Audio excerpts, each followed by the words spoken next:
Bien dans mon immeuble, avec Loiselet et Desgremont présente. Sud Radio, les incontournables de la copropriété, Thomas Binet. Nous sommes avec Philippe Loiselet, patron de Loiselet Desgremont. Chaque vendredi, vous décryptez pour nous l'actualité de la copropriété et ce soir, un document souvent d'ailleurs méconnu des copropriétaires, mais pourtant obligatoire, le fameux carnet d'entretien. Bonsoir Philippe Loiselet. Bonsoir Thomas Binet. Commençons simplement Philippe. Qu'est-ce qu'un carnet d'entretien ? Définition s'il vous plaît. C'est en quelque sorte le carnet de santé de l'immeuble. Un document obligatoire prévu par la loi du 10 juillet 65 et le décret du 17 mars 67. Il est établi et tenu à jour par le syndic et il centralise toutes les informations techniques et administratives essentielles sur la vie de l'immeuble. Alors concrètement, ce carnet d'entretien, il doit contenir quels éléments ? Bien d'abord, des informations générales, l'adresse de l'immeuble, l'identité du syndic en exercice, les références des contrats d'assurance de l'immeuble et leur date d'échéance et des contrats techniques. Ensuite, des informations techniques, les années des travaux importants réalisés comme le ravalement, la toiture, l'ascenseur, la chaudière, le nom des entreprises intervenues et les contrats d'entretien et de maintenance des équipements communs avec leurs échéances. Et désormais, il doit aussi intégrer les conclusions d'un éventuel diagnostic technique global et surtout les échéances du plan pluriannuel de travaux lorsqu'il a été adopté.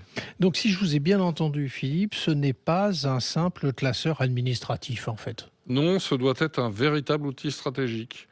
Depuis la loi climat et résilience et la mise en place progressive du plan pluriannuel de travaux, le carnet d'entretien devient central dans la gestion des immeubles. À quoi sert-il concrètement pour les copropriétaires en revanche ? À plusieurs choses. D'abord, anticiper. Si la toiture a été refaite il y a 25 ans, on sait qu'il faudra sans doute prévoir un budget prochainement. Ensuite, sécuriser.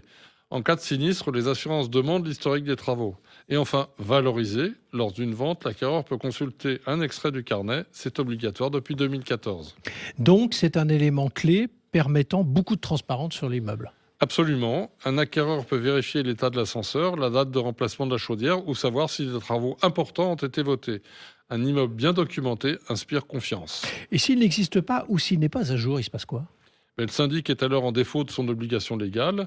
Les copropriétaires peuvent le mettre en demeure de le créer ou de le compléter.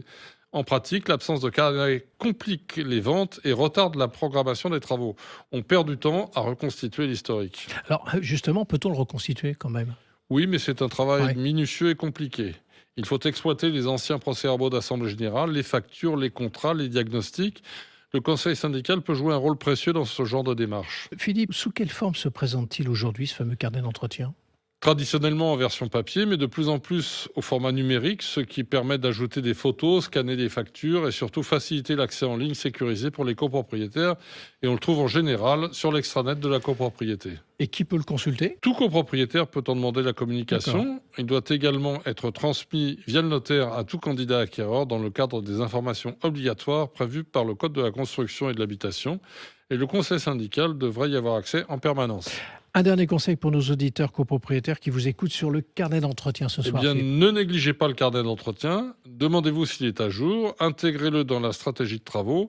Un immeuble qui tient correctement son carnet d'entretien, c'est un immeuble qui anticipe, maîtrise ses charges et protège la valeur du patrimoine.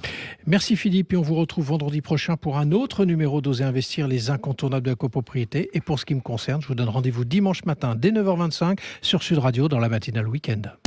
Sud Radio, les incontournables de la copropriété, Thomas Binet. Avec Loiselet et Desgremont, bien dans mon immeuble.